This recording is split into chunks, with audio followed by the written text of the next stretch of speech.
Today, I'm bringing you a little bit of tough love. There is something that is most likely getting in the way of your marketing being as effective as it could be.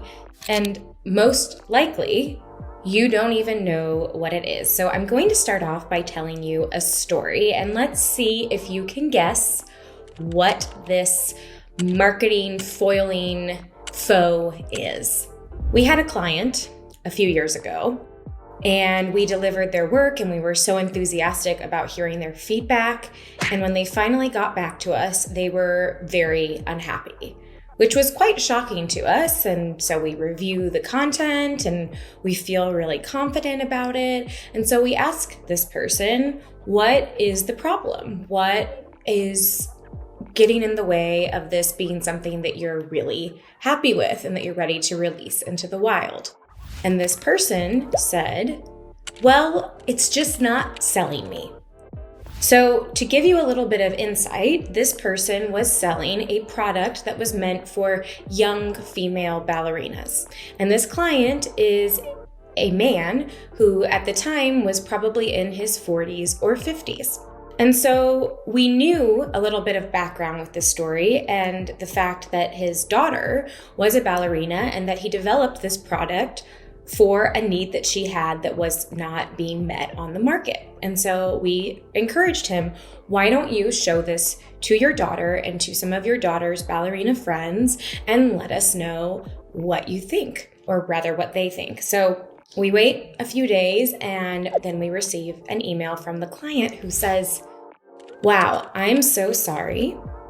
I showed this to my daughter and to some of her friends, and they all said that it was amazing. And you've done a great job, and thank you so much for the great work.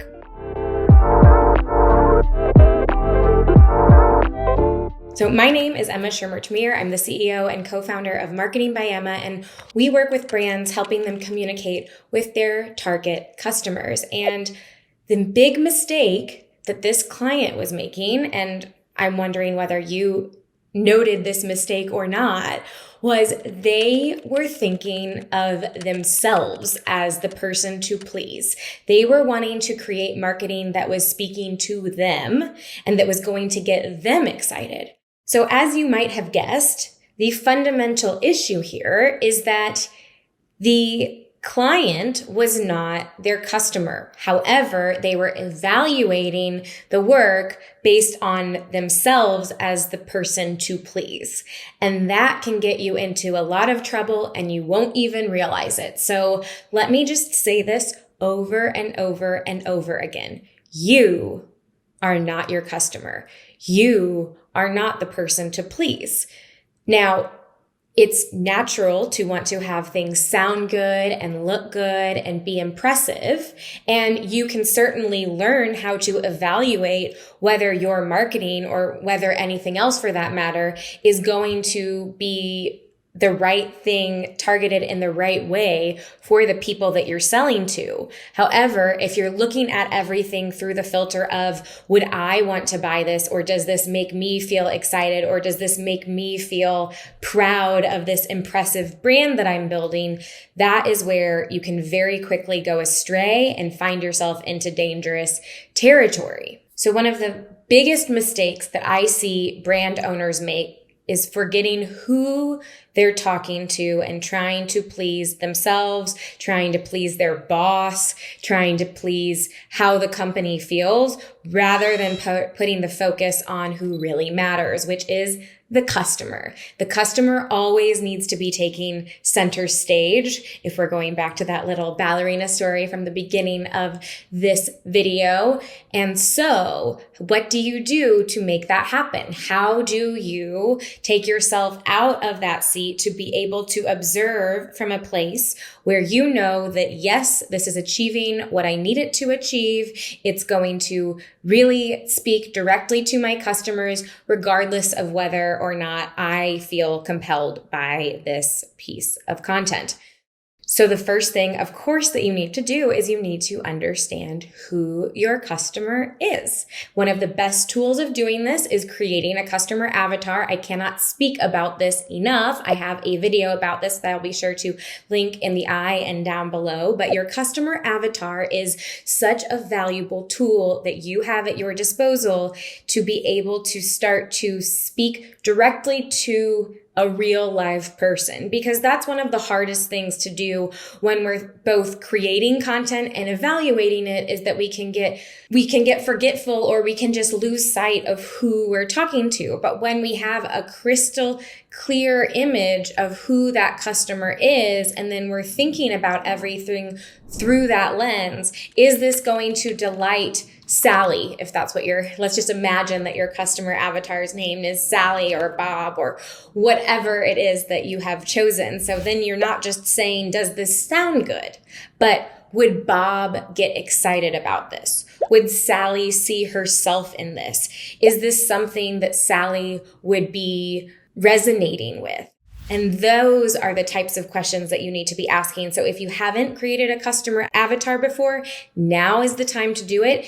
Also, if you have created a customer avatar, but you did it months or years ago, it's quite possible that you've either forgotten about it, or it's fallen by the wayside, or it might even be outdated, because the fact of the matter is that your customers are people who are evolving in the world. And so perhaps your customers are now caring about different things. There could be different trends. There could be different things happening in the world that are affecting your customers and are going to influence the way that you want to be communicating with them. So this is a document that you want to be constantly going back to and updating to make sure that it is reflective of what your customers are caring about now. So that customer avatar tool is going to be so valuable for you when you are really thinking deeper about not just, does this look good or does this sound good? But is this going to help create connection? Is this going to stimulate an emotional response that is going to make this person want to buy? And you need to have clarity in order to do that. So repeat this with me. I am not my customer. And I know that some of you might be thinking, but wait, Emma, I am my customer. I started my brand in order to be able to solve a real problem that I felt there was no solution on the market. So I decided to create it myself. So, I got you. I am my customer. You don't know what you're talking about. And I am just going to carry on my merry way. I would still encourage you to pause for a number of reasons. One being, okay, fine, you might be your customer. However, now you are in a different position and a different relationship to the business and to what you're looking for in a solution.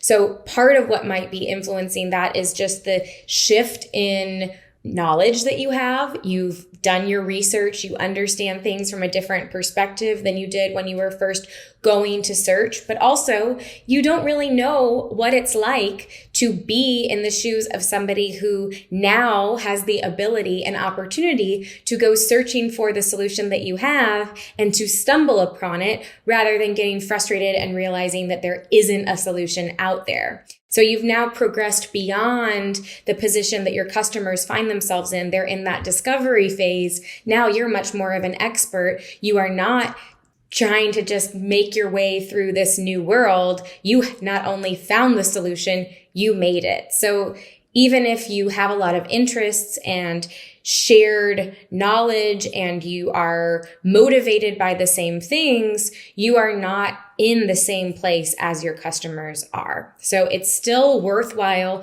to take that extra step to build out a separate customer avatar and to make it be somebody who is in that earlier stage of discovery. So hopefully by now you understand that you're going to need to get some emotional distance, and you're going to need to figure out a way to be able to speak to your customers in the language that they're wanting to see and in the way that they want to be spoken to, and through the idea that that's really about them. So what are some tools that you can use to make that happen?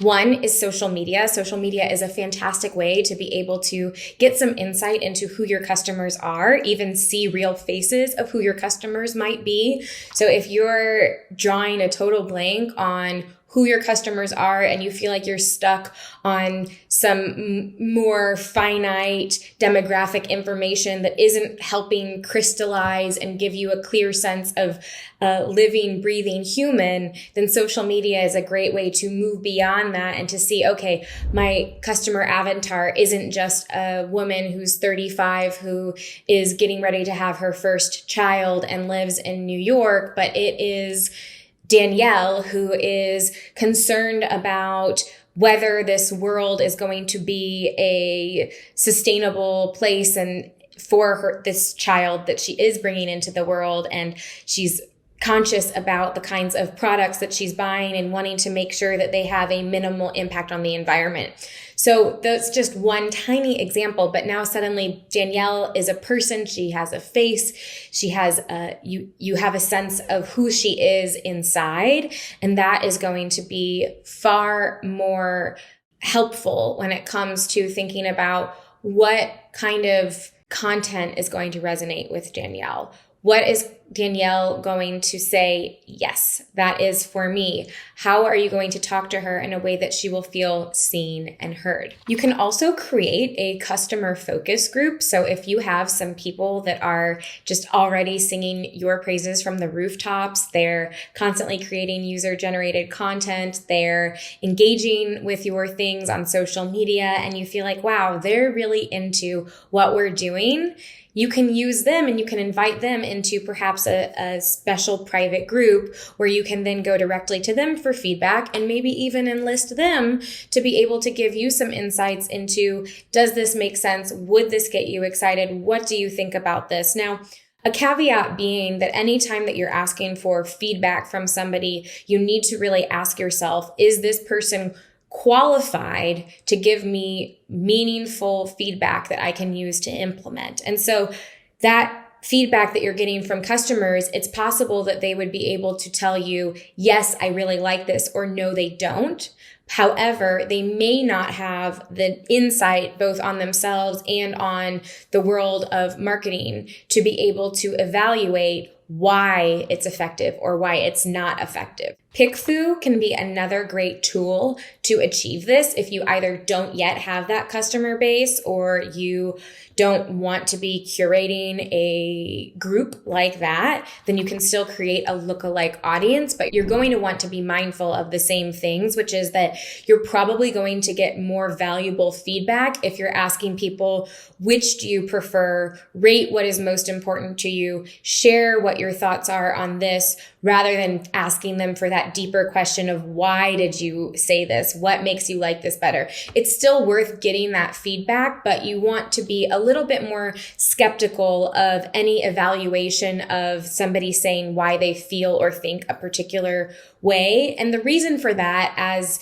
if you've watched some of my videos, you might already know. And if not, then let's just take a moment to talk about this, which is that we like to think that we are in control of our minds and that we are the rulers of the thoughts that we think. But the fact of the matter is that there are all sorts of shortcuts that our brains take that we're not even aware of. And we might have certain feelings that if you were to ask us, oh yes, this is my opinion because of this. However, it may well be that you were influenced by something that you were not even aware of. So we have all of these cognitive biases and these different ways that our minds operate that can influence how we feel and think about something, and we're not clear on how we even arrived at that. So you just want to keep that in mind whenever you're asking for those types of feedback. Again, not to say that they're not helpful or valuable, but just that people may not always be able to fully answer that, not because they don't know or they don't have the insights, but just because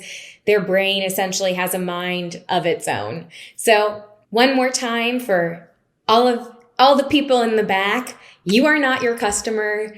You are not your customer. Make sure that you really get this ingrained in your mind, and remind yourself of that whenever it's time to evaluate a piece of content or to strategize for your next steps or to think about what your packaging is.